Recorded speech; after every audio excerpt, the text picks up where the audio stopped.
ಎಲ್ಲರೂ ಹೇಗಿದ್ದೀರಾ? Welcome back to our GVC healthy life channel.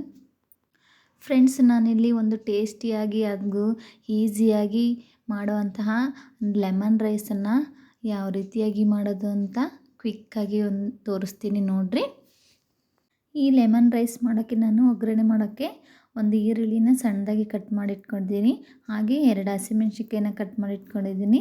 ಹಾಗೆ ಲೆಮನ್ ಇನ್ನೇನು ಬೇಕಲ್ವಾ, ಸೊ ಒಂದು ಲೆಮನ್ ಕಟ್ ಮಾಡಿದ್ದೀನಿ. ಹಾಗೆ ಹಸಿ ತೆಂಗಿನಕಾಯಿನ ತುರಿದಿಟ್ಕೊಂಡಿದ್ದೀನಿ. ಸ್ವಲ್ಪ ಕರಿಬೇವು ಮತ್ತು ಕೊತ್ತಂಬರಿ ಸೊಪ್ಪು.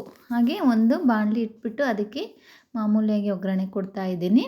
ಇದಕ್ಕೆ ಸಾಸಿವೆ, ಜೀರಿಗೆ, ಉದ್ದಿನಬೇಳೆ ಮತ್ತು ಶೇಂಗಾ ಹಾಕ್ಬಿಟ್ಟು ಸ್ವಲ್ಪ ಒಗ್ಗರಣೆ ಕೊಟ್ಟು, ಇದು ಬ್ರೌನ್ ಕಲರ್ ಬಂದ ತಕ್ಷಣ ಶೇಂಗಾ ನಾನು ಹಸಿಮೆಣ್ಸಿನ್ಕಾಯಿ ಮತ್ತು ಕರಿಬೇವು ಹಾಕ್ತೀನಿ.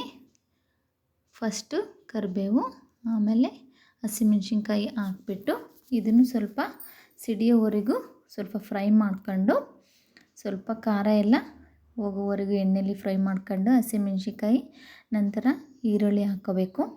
ಈ ಈರುಳ್ಳಿನೂ ಸಹ ಈ ಎಣ್ಣೆಯಲ್ಲಿ ಸ್ವಲ್ಪ ಫ್ರೈ ಮಾಡ್ಕೊಂಡು, ನಂತರ ಫ್ರೈ ಆದಮೇಲೆ ಈರುಳ್ಳಿ ಸ್ವಲ್ಪ ಟೇಸ್ಟಿಗೆ ನಾವು ಎಷ್ಟು ಬೇಕು ಅಷ್ಟು ಉಪ್ಪನ್ನು ಆ್ಯಡ್ ಮಾಡ್ಕೋಬೇಕು. ನಂತರ ಉಪ್ಪು ಆದಮೇಲೆ ಅರಿಶಿನ ಪುಡಿ, ಹಾಗೆ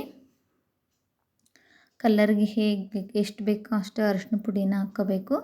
ಮತ್ತು ನಾನು ತುರಿದಿಟ್ಕೊಂಡಿರೋವಂತಹ ತೆಂಗಿನಕಾಯಿನ ಹಾಕ್ಕೊಂಡು ಸ್ವಲ್ಪ ಕೈ ಆಡಿಸ್ಬಿಟ್ಟು ಹಿಂಗೆ, ನಂತರ ಇದಕ್ಕೆ ನಾನು ಕಟ್ ಮಾಡಿರುವಂತಹ ನಿಂಬೆಹಣ್ಣನ್ನು ರಸನ ಈ ಟೈಮಲ್ಲಿ ಹಿಂಡ್ತೀನಿ.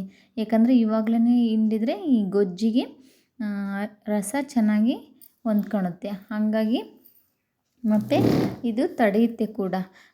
ನಾವು ಅನ್ನಕ್ಕೆ ನಿಂಬೆಹಣ್ಣನ್ನು ಹಿಂಡ್ಬಿಟ್ರೆ ಒಂಥರ ಅನಿಸ್ಬಿಡುತ್ತೆ, ಮಧ್ಯಾಹ್ನ ತನಕ ಇರಲ್ಲ. ಸೊ ಹಂಗಾಗಿ ಈ ಮೊದಲೇ ನಿಂಬೆಹಣ್ಣನ್ನು ಹಿಂಡ್ಬಿಟ್ರೆ ಏನೂ ಆಗೋಲ್ಲ. ಈ ಒಂದು ರೆಡಿಯಾಗಿರುವಂತಹ ಗೊಜ್ಜಿಗೆ ಅನ್ನ ಹಾಕಿ ಕಲಿಸ್ಬಿಟ್ರೆ ಈ ಒಂದು ಲೆಮನ್ ರೈಸ್ ರೆಡಿನೇ ಆಗೋಗುತ್ತೆ. ಈ ರೆಸಿಪಿ ಖಂಡಿತ ನೀವು ಮನೆಯಲ್ಲಿ ಒಮ್ಮೆ ಟ್ರೈ ಮಾಡಿ, ಹಾಗೆ ಕಮೆಂಟ್ಸ್ ಮಾಡಿ ಹೇಗಿತ್ತು ಅಂತ. ಒಂದು ಲೈಕ್ ಮಾಡೋದು ಮರಿಬೇಡಿ. ಹಾಗೆ ತಿಂಡಿ ತಿಂದ ತಕ್ಷಣ ಒಂದು ಲೋಟ ಟೀ ಕುಡಿದ್ಬಿಟ್ಟು ಮುಂದಿನ ಕೆಲಸಗಳನ್ನು ಶುರು ಹಚ್ಕೊಳ್ತೀನಿ. ಹಾಗೆ ಯಾರೆಲ್ಲ ನನ್ನ ಚಾನಲನ್ನು ಸಬ್ಸ್ಕ್ರೈಬ್ ಮಾಡ್ಕೊಳ್ದೆ ವಿಡಿಯೋನ ನೋಡ್ತಾ ಇದ್ದೀರಾ, ಪ್ಲೀಸ್ ಸಬ್ಸ್ಕ್ರೈಬ್ ಮಾಡ್ಕೊಳ್ಳಿ. ಮತ್ತೆ ಸಿಗೋಣ. ಬಾಯ್.